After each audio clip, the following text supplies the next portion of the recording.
Jake Morrison walked into the biggest room he had ever seen. The walls went up so high that he could not see the top. Strange lights danced across the black stone, showing symbols from dozens of alien worlds. The air felt thick and heavy, like before a storm. He wore his best military uniform, the one with all the ribbons and medals. Next to him, Ambassador Lisa Grant kept her face calm, but Jake could see her hands shake just a little. They both knew this meeting would change everything for humanity. The center of the room held floating crystal beings that glowed blue. They moved without touching the ground, spinning slowly in the air. Around them sat creatures Jake had only seen in files and reports. Some looked like giant insects with too many arms. Others were made of what looked like living metal. A few seemed to be just clouds of gas held together by force fields. "The terms are simple," said one of the crystal beings. Her voice came from everywhere at once, translated by machines into words Jake could understand. "Your species will give us what we demand. You will give us 70% of everything you make in your factories. You will give us half of all humans to work for us.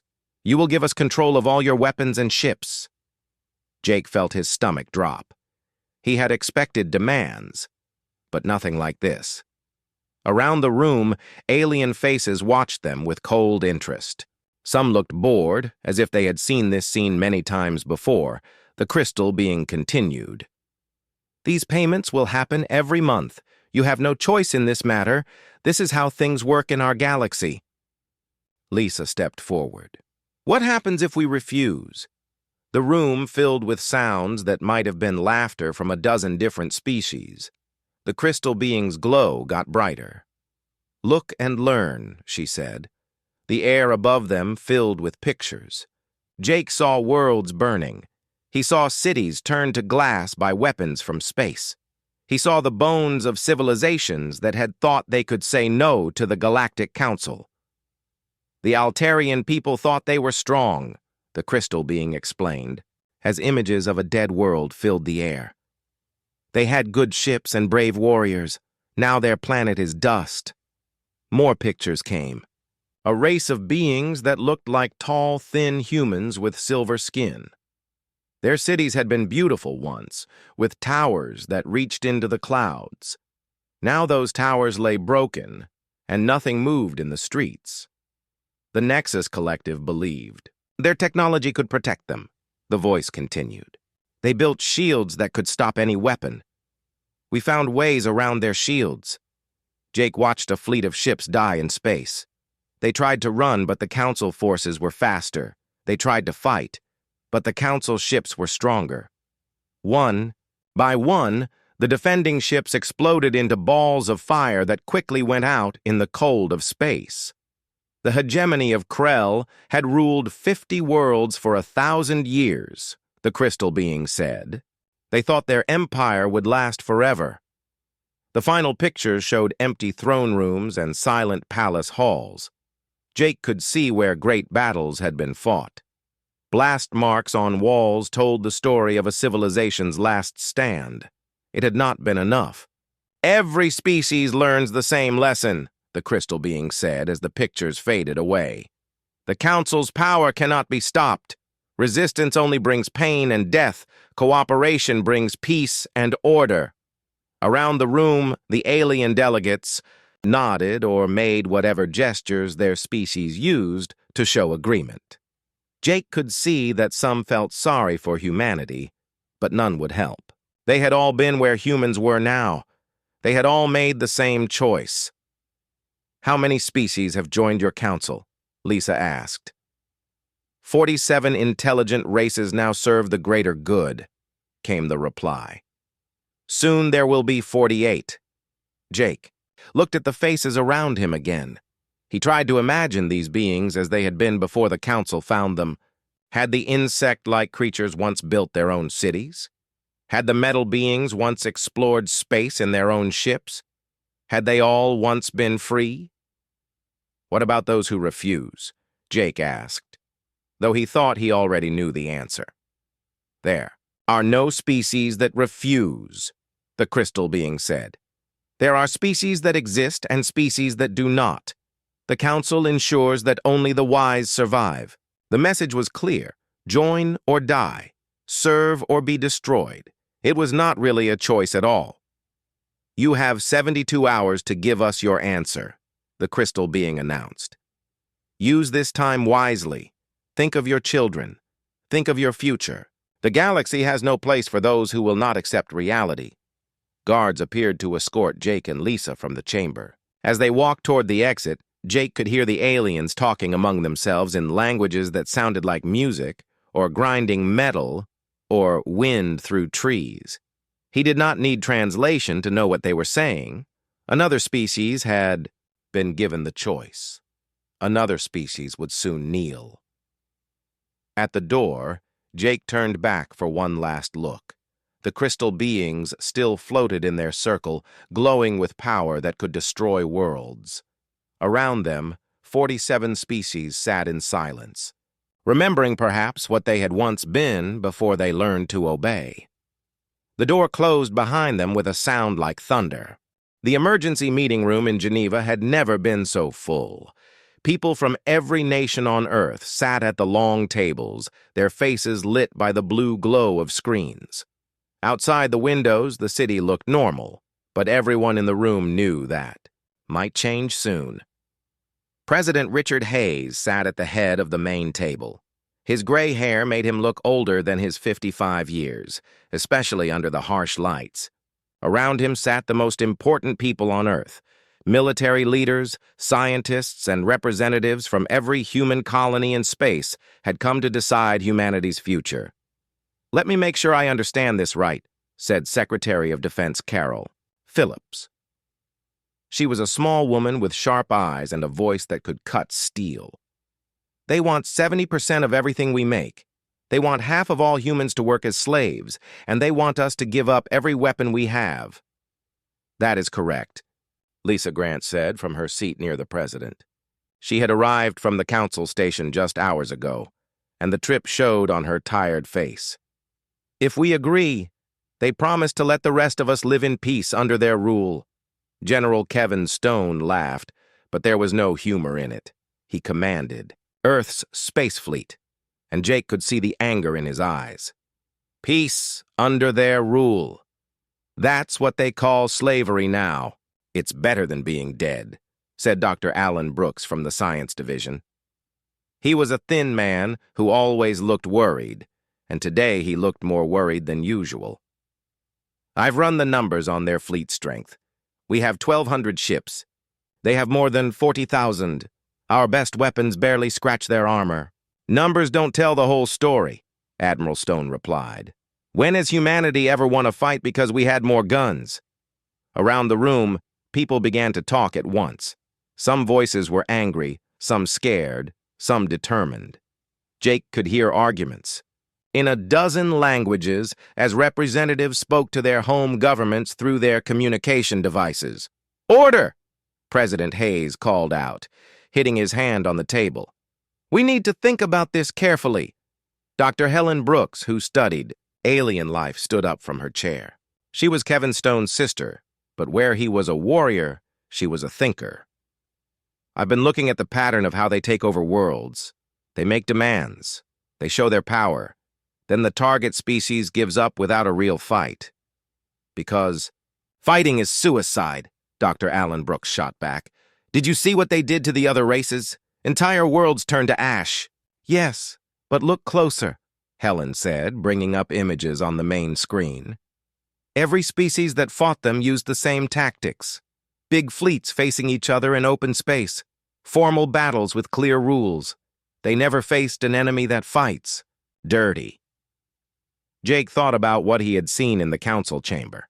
The aliens had been so sure of themselves, so confident that humanity would do what every other species had done. What if they were wrong? "The question isn't whether we can win a straight fight," President Hayes said slowly. "The question is whether we'll still be human if we give up without trying." Captain Tony Rodriguez spoke up from the military section. He was young for a ship captain, but he had earned his rank fighting pirates in the outer colonies. I've seen what happens to people who give up their freedom. They stop being people. They become tools. Better to be living tools than dead heroes, muttered someone from the back of the room. Are they living? Jake asked, surprising himself by speaking. I saw the faces of those alien delegates. They looked dead inside. How long do you think it's been since any of them made a choice for themselves? Lisa nodded. The crystal beings called them servants of the greater good, but I don't think any of them remember what good they once served. The debate went on for hours. Economic experts talked about trade routes and resource management. Military planners discussed defensive strategies and supply lines. Colony representatives spoke about the millions of humans living on distant worlds who would be the first to face council punishment.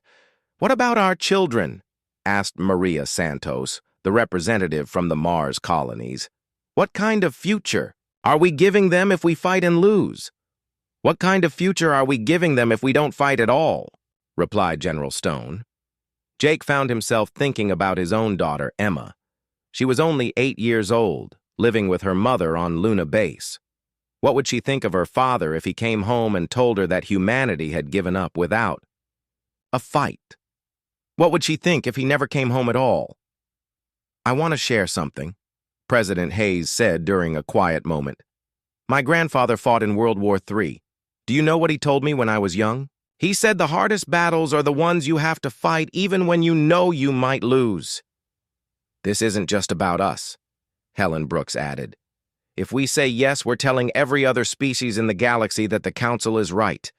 That freedom isn't worth fighting for, that it's better to be safe slaves than free people who might die. And if we say no, we might all die anyway, Dr. Alan Brooks replied. Yes, President Hayes said simply. We might, but we'll die as humans, not as cattle. The room fell silent. Outside, the sun was setting over Geneva, painting the sky red and gold. Jake wondered if it might be one of the last sunsets that free humans would ever see. All in favor of accepting the Council's terms? President Hayes asked. 37 hands went up around the room. Jake could see the fear in those faces, and he did not blame them. The Council's power was real, and their threats were not empty. All in favor of refusing the Council's demands? 412 hands rose into the air.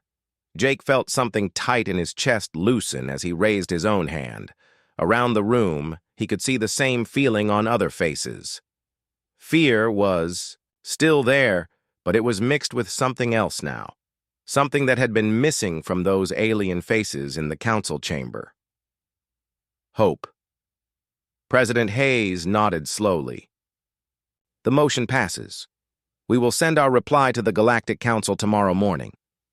As people began to file out of the room, Jake heard someone ask, "What exactly are we going to tell them?"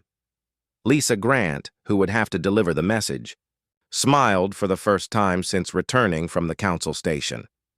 We're going to tell them exactly what they don't expect to hear.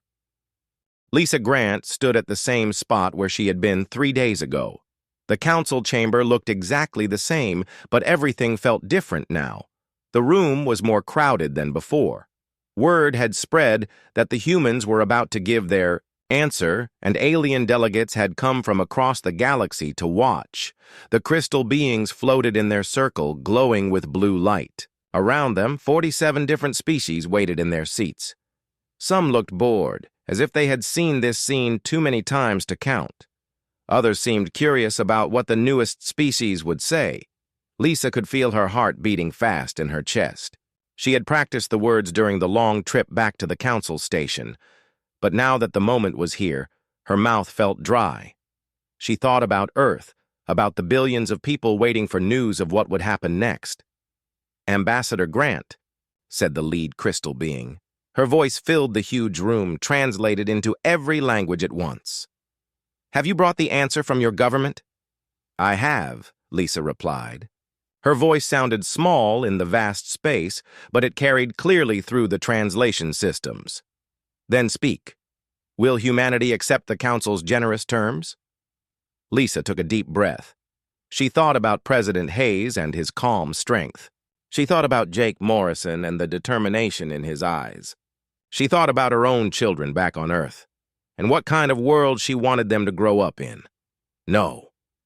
The word dropped into the silence like a stone into still water.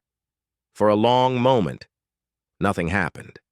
The crystal beings continued to float, their blue glow unchanged. The alien delegates sat in their seats, as if they had not heard correctly. Then the translation systems began to flicker. Lights blinked on and off as the machines tried to process what they had heard. In 40,000 years of galactic history, no species had ever given this answer to the Council's demands. Please repeat your response, the crystal being said. For the first time, her voice sounded uncertain. No, Lisa said again, louder this time. We refuse your terms. The chamber exploded into noise. Dozens of alien species began talking at once, their voices creating a storm of sound that the translation systems could barely handle. Some made noises like angry birds. Others created flashes of light or clouds of colored gas. A few just sat in shocked silence. The insect-like delegate who had seemed amused 3 days ago was no longer laughing. His many arms moved in quick, nervous patterns. The metal beings were flashing red warning lights. Even the gas cloud creatures were swirling faster than before. Impossible, said another crystal being, his glow pulsing rapidly. No species refuses. The Council. The concept does not exist. It exists now, Lisa replied. The lead crystal being's voice became cold and hard. You do not understand what you are saying. No species in 40,000 years has ever spoken such words to this council. Then it's about time someone did. Around the room, the alien delegates continued their agitated discussions. Lisa could hear fragments through the translation systems. Words like impossible and insane and death wish came through clearly in human language. One of the older delegates, a being that looked like it was made of living stone, stood up slowly. Young human, it said in a voice like grinding rocks. My people ruled 30 systems before the council found us. We thought we were strong. We thought we were ready. We were wrong. What happened to your people? Lisa asked. Those who survived learned to serve. Those who did not serve learned to die. There is no third choice. We'll see about that, Lisa said. The crystal being who had first spoken now glowed so brightly that it hurt to look at her directly. You choose extinction over order. You choose chaos over peace. Very well. The council has been patient with your ignorance, but patience has limits. We choose freedom over slavery, Lisa replied. We choose dignity over safety. And yes, we choose to fight rather than kneel. Then you will learn what your choice means, the crystal being said. Fleet Admiral Korvash will teach you the price of defiance. A new voice joined the conversation, deep and rumbling, like distant thunder. It will be my pleasure, said the Admiral. Lisa could not see him clearly through the crowd of delegates, but his voice carried the confidence of someone who had never lost a battle. Your ships will burn, he continued. Your cities will fall. Your people will beg for the mercy you rejected today. And when the lesson is complete, the survivors will serve the council with gratitude for being allowed to live. Maybe, Lisa said. Or maybe you'll learn something about humans that you didn't expect. The chamber fell quiet again. The crystal beings huddled together, their blue lights flickering as they spoke to each other in ways that no translation system could handle. Finally, they separated and faced Lisa again. You have 3 rotations to change your answer, the lead being announced.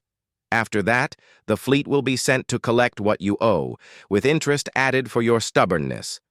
Our answer will be the same in 3 days as it is today, Lisa said. Then your species will join the others who thought themselves above galactic law. As Lisa was escorted from the chamber, she could hear the aliens still talking among themselves, but now there was something different in their voices. The confidence was still there, but underneath it, she heard something else, something that might have been uncertainty. At the door, she turned back to look at the chamber one more time. The crystal beings were still glowing, still floating in their circle of power. The alien delegates were still in their seats, still serving masters they had probably forgotten how to disobey. But in the corner of the room, she saw something that made her smile. A small group of delegates from different species were talking, quietly among themselves.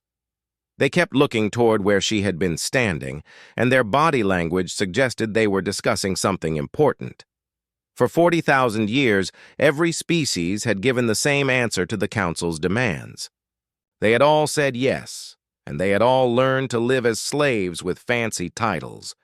Today, for the first time in galactic history, someone had said no. As Lisa walked toward her ship, she could already feel the words spreading through the stations. Communication networks. No. Such a simple word, but one that the galaxy had not heard in so long that most species had forgotten it existed.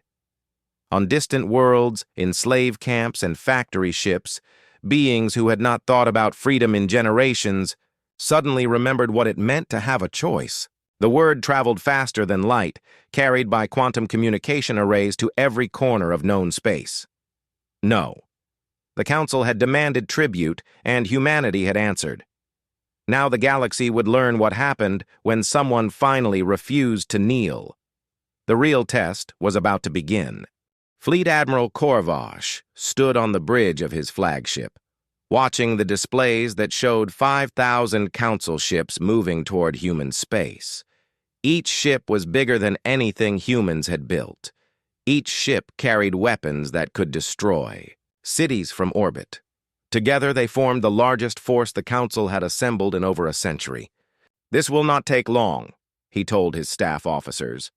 "Humans are a young species. They have no experience with real war. We will destroy a few of their outer colonies, and they will surrender before we reach their home world." Around him, his officers made sounds of agreement.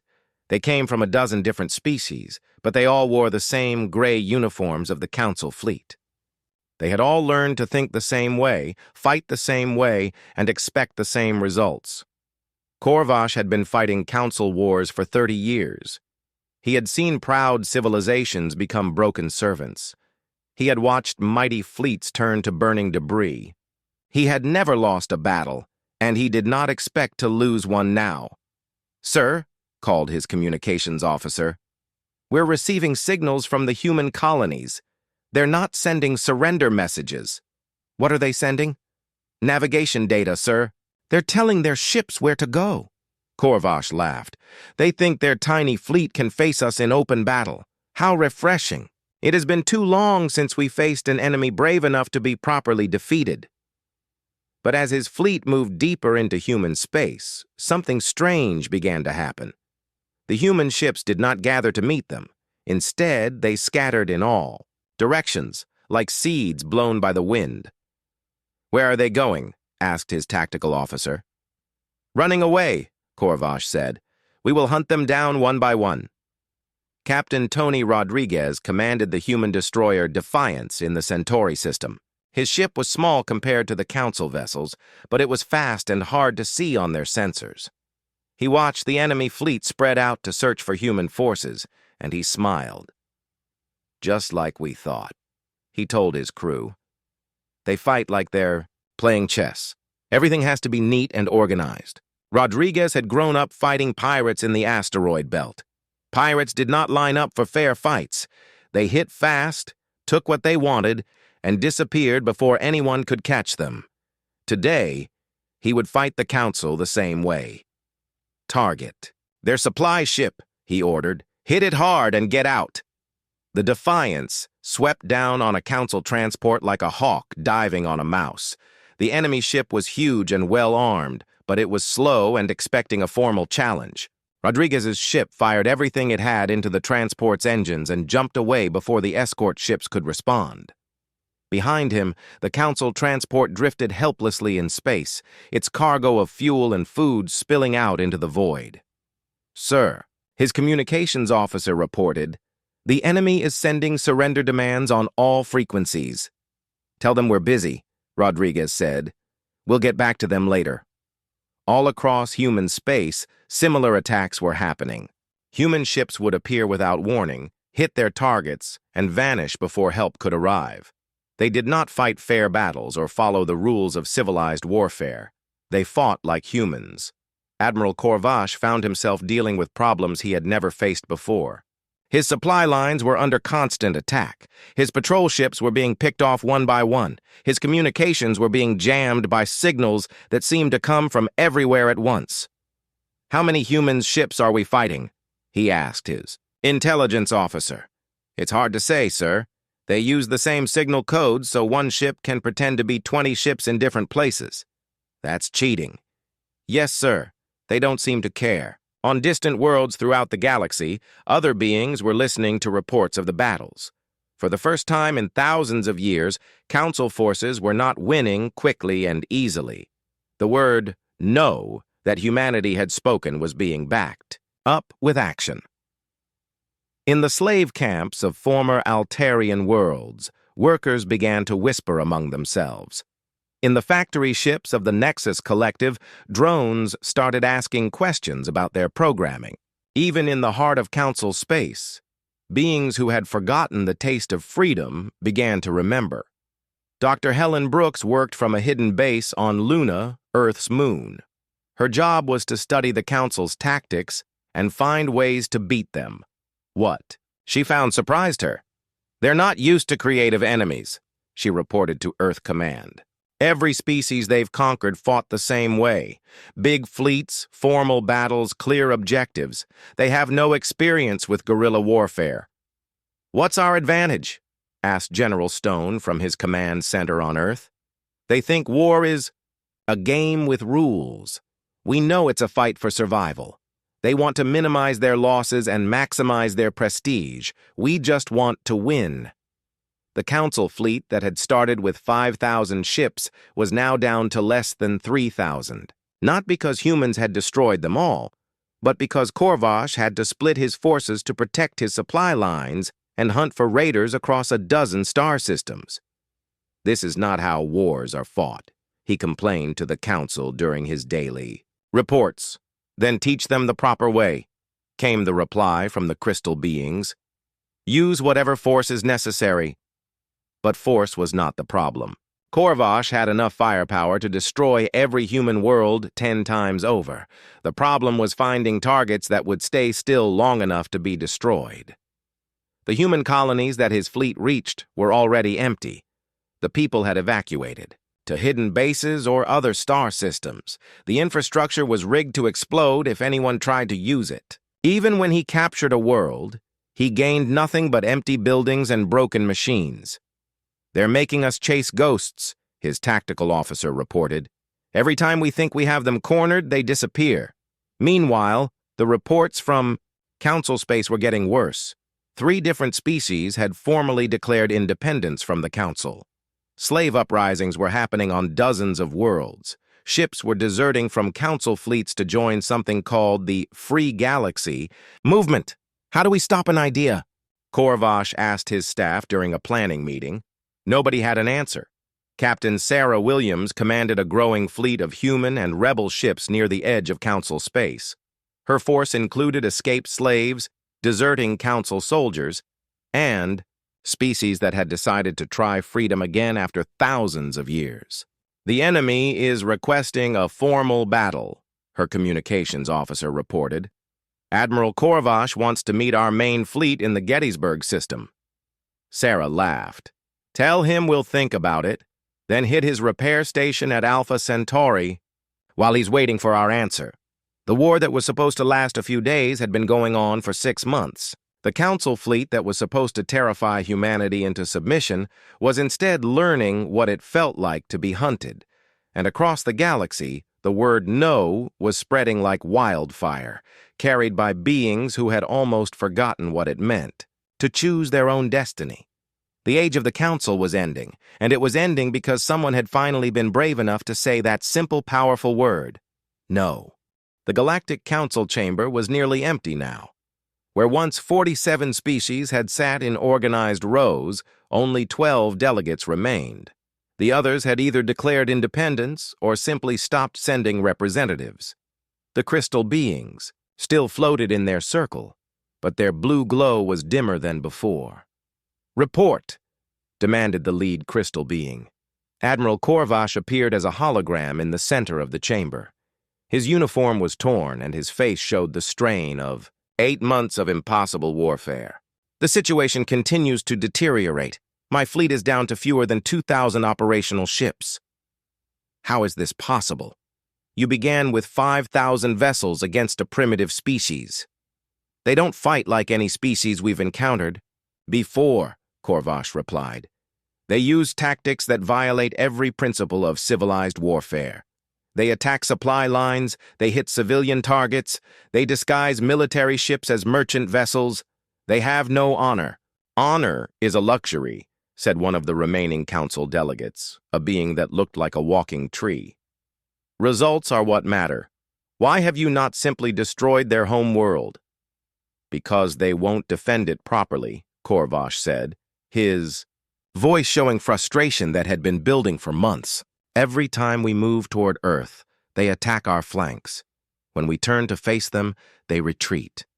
When we ignore them, they hit our rear lines. It's like fighting smoke." The crystal beings pulsed with angry light. "You are Admiral of the fleet. Find a way to end this." "There is another problem," Korvash continued. "The humans are not fighting alone anymore.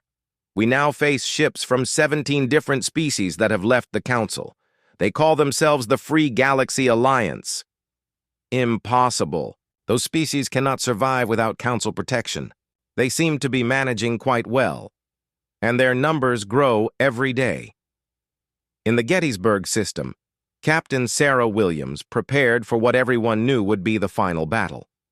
Her fleet had grown from a few dozen human ships to over 1,000, vessels crewed by beings from across the galaxy. Former slaves fought alongside escaped prisoners and council deserters who had decided that freedom was worth the risk. "Enemy fleet approaching," reported her censor officer. "Admiral Korvash is bringing everything he has left." Sarah looked at the display showing nearly 2,000 council ships moving toward her position. Each ship was still bigger and more powerful than anything in her fleet. In a straight fight, the Council forces would probably win. "All ships, this is Admiral Williams," she announced on the fleet communications channel. "Today, we prove that the galaxy belongs to free beings, not to those who would rule us like cattle." Jake Morrison, now wearing the uniform of a Free Galaxy admiral, stood on the bridge of his flagship. 8 months ago, he had been just another human officer delivering bad news to his government. Now he commanded ships from a dozen different species in a war that would decide the future of galactic civilization. "Remember," he told his crew, "we're not just fighting for humanity anymore. We're fighting for every being who wants to choose their own path." The battle began like no battle in galactic history. Instead of neat formations and formal challenges, the Free Galaxy fleet swarmed the Council forces like angry bees attacking a giant. Ships dove and weaved through space, hitting targets and vanishing before return fire could find them. Admiral Korvash tried to maintain the disciplined formations that had won every Council battle for 40,000 years. But his enemies would not cooperate. They attacked from all directions at once, ignored his attempts to establish battle lines, and seemed to take pleasure in breaking every rule of proper warfare. "Sir, they're using civilian ships as weapons," his tactical officer reported. "That's against all laws of war." "So is rebellion," Korvash replied grimly. "Return fire." But the rules that had protected the Council for so long now worked against them. They had never learned to fight an enemy that cared more about winning than about looking honorable. They had never faced beings who would sacrifice everything for a chance at freedom. The battle raged for hours. Council ships exploded under coordinated attacks from smaller, faster enemies. Free galaxy vessels died under the massive weapons of their opponents. Space filled with debris and the expanding clouds of gas that had once been living beings. Finally, as his flagship took hit after hit from enemies he could not catch, Admiral Korvash made a decision that no council commander had ever made before. "All ships, withdraw," he ordered. "Sir?" his communications officer asked in shock. "You heard me. Signal retreat." For the first time in galactic history, a council fleet turned and ran from a battle. The news spread across the galaxy faster than light itself. On world after world, beings who had served the council for thousands of years heard the impossible report. The great fleet had been defeated. The council's power was broken. On the former Altarian worlds, the work camps emptied as guards abandoned their posts. In the Nexus Collective factory ships, artificial intelligences began making their own decisions for the first time in centuries. Throughout Council space, the revolution that had started with one word spread like wildfire. No. The word that had once been impossible to speak was now being shouted from 1,000,000 throats in 1,000 languages. In the council chamber, the 12 remaining delegates faced a reality that none of them had imagined possible. "The reports are confirmed," said the crystal being who had once been so confident in her power. "Admiral Korvash's fleet has been scattered. More species are declaring independence every day. Our authority no longer exists beyond this station." "How did this happen?" asked one of the remaining delegates. "They said no," replied another. "Such a simple word, we had forgotten it existed." Jake Morrison stood before the same council beings who had demanded tribute less than a year ago. But now he was not alone. Behind him stood representatives of 43 species that had chosen freedom over safety, dignity over survival. "The council's age is over," he announced. "The galaxy belongs to free beings now." The crystal being who had once seemed so powerful now looked small and dim. "What will you do with us?" "Nothing," Jake replied.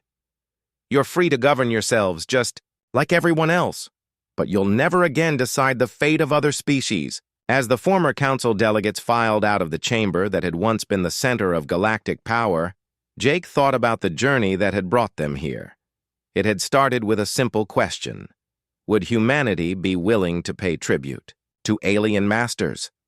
The answer had been even simpler. No. Dr. Helen Brooks stood in the ruins of the Council's central computer, downloading the records of 40,000 years of galactic history. What she found there would help the free galaxy understand how to avoid the mistakes of the past. "Look at this," she said to her research team. "Every species that joined the council did so after their leaders decided that safety was more important than freedom. Fear made them slaves." "And what made them free?" asked one of her assistants. Helen smiled as she looked at a recording of her brother Kevin, now commanding the defense fleet of a liberated world. Courage, and one little word that the galaxy had forgotten how to say. The galaxy was free now, for the first time in 40,000 years. There would be new challenges, new problems, new dangers. But there would also be choice and hope and the knowledge that no being had to bow to another unless they chose to. All because someone had finally been brave enough to say no. On Earth, President Hayes addressed a celebration that included beings from across the known galaxy. "We didn't start this revolution to conquer anyone," he said. "We started it because we refused to be conquered. The difference matters." In the crowd, Lisa Grant smiled as she watched her children play with alien youngsters who had been born free. The galaxy they would grow up in would be dangerous and uncertain. But it would be theirs to shape. The Council had demanded tribute. Humanity had given them something much more valuable instead, the reminder that freedom is always worth fighting for, no matter the odds. The age of the Galactic Council was over. The age of the free galaxy had begun.